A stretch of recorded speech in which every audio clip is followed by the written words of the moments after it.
Happy Friday, my friends. I'm so excited for this week's confession because it is something that I have learned in therapy that has truly changed my mindset, and I'm really excited about it. It's going to help you with your confidence. It's going to help you know who you are, and then you're going to be able to navigate the world with so much more mental clarity and so much less self-deprecation. It's going to be so good. I'm so excited for you.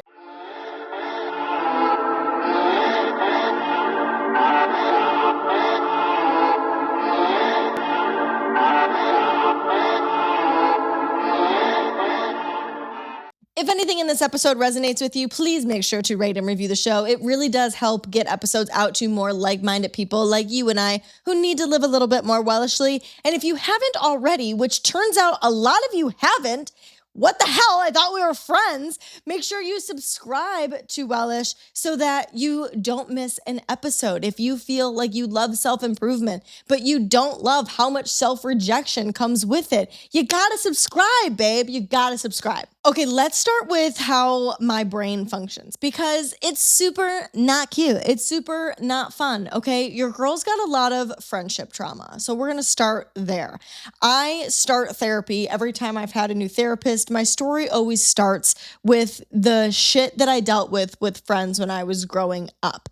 I feel that I had my first rejection, abandonment, betrayal, blindsiding wounds from a lot of my girlfriends growing up. If you ask me, I could be right back in that moment in the briefest of seconds. I'm there mentally right now. I'm in the spaces that I was in. I'm picturing the Park District cheerleading fields. I'm picturing Mr. Prusko's science classroom when I was in 8th grade. Like, I'm picturing friends' houses and just different situations that I was involved in that just made me feel like shit. And I realized that the voice inside of my head that's constantly beating me up isn't these past relationships or wounds that I picked up from my family life. No.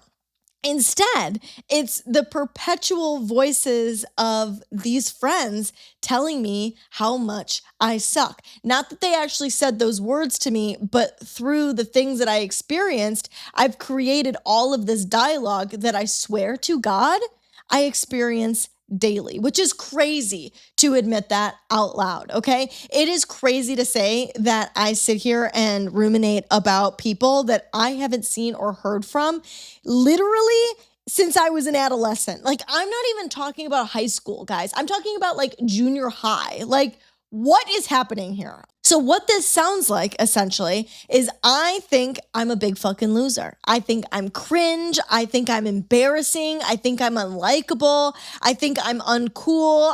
Did I say embarrassing? Because that's one. I think I did say it.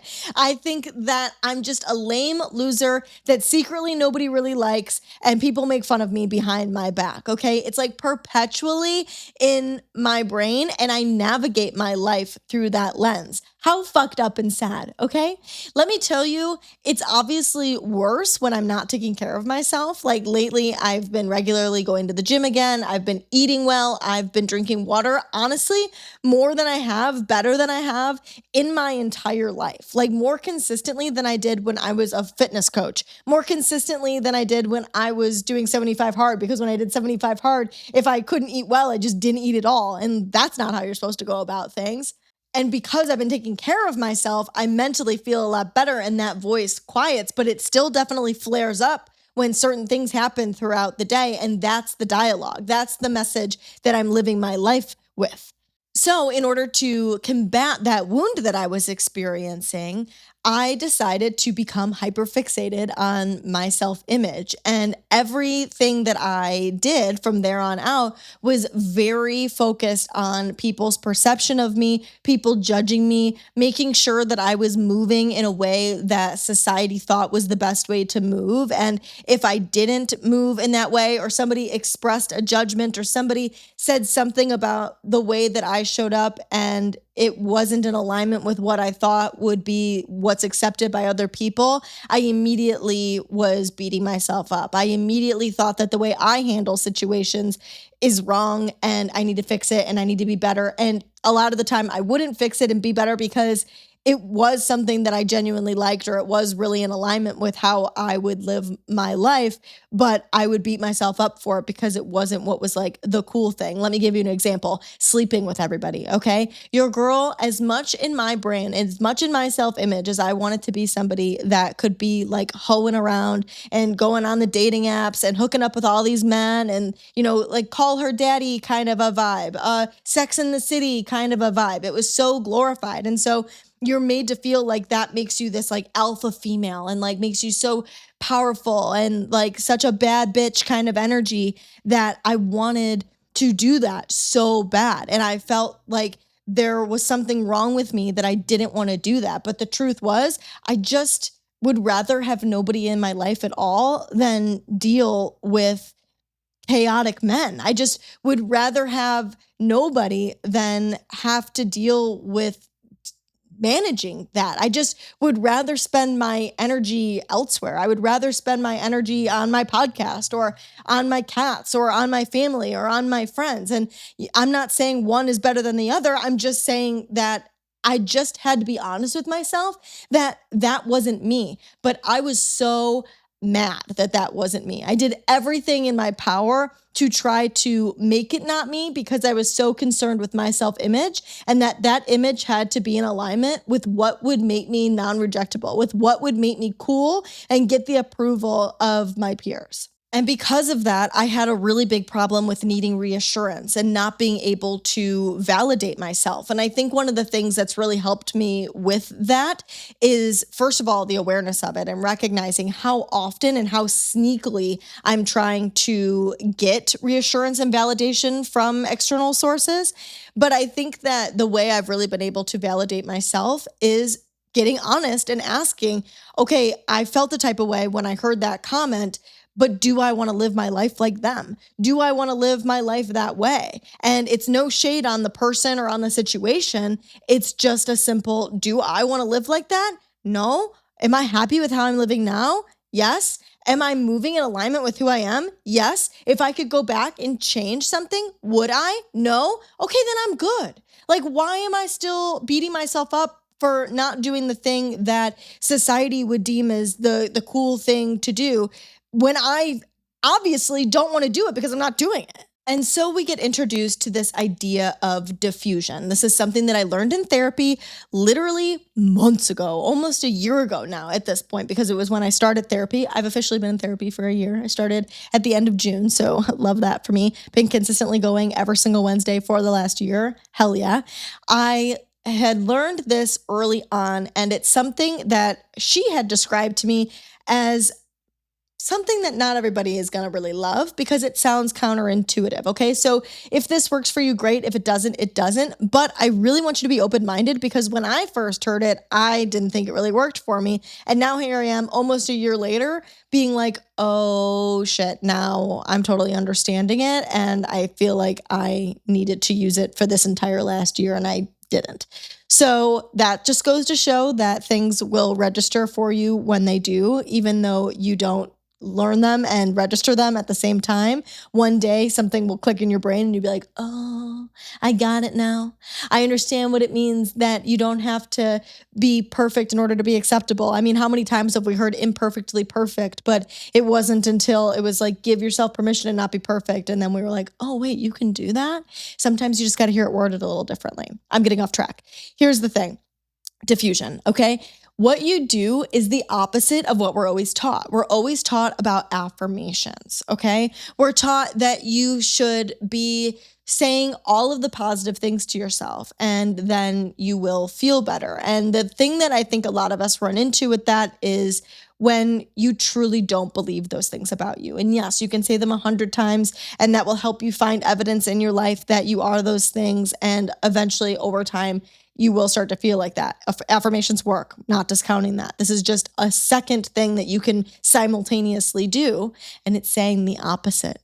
It's saying the thought that is going through your head. It's saying or singing or in a goofy voice saying, I'm not enough, I'm not enough, I'm not enough, I'm cringe, I'm a loser, people don't like me, and I'm getting everything in my life wrong.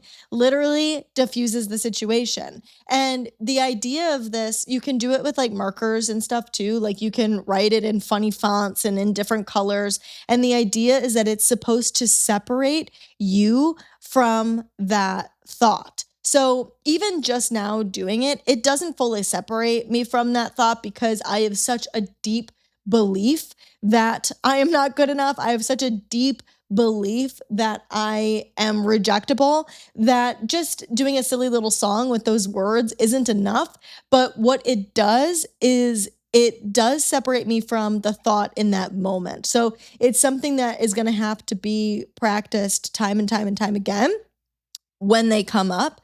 And I think the thing that I get tripped up with this here is I say to myself, okay, so now I've diffused that I'm that thing, but how do I know what I am and what I'm not? Like if I sit here and am having a rumination about not being a good friend, how do I know that I am not telling myself the truth, that intuitively I am not picking up on something that maybe I'm not fully aware of? And I think the thing to remember here is that your intuition is quiet and your anxiety and rumination is loud. So like if you can literally hear it in your head, if it's something that you keep coming back to, that's just your anxiety. It's just that your intuition is not a voice. Your intuition is not your inner voice. It's just this subtle knowing, the subtle deep knowing. And it's the subtle ways that you show up every day. And it's the subtle ways that you gravitate towards the things that you like and gravitate away from the things that you don't like.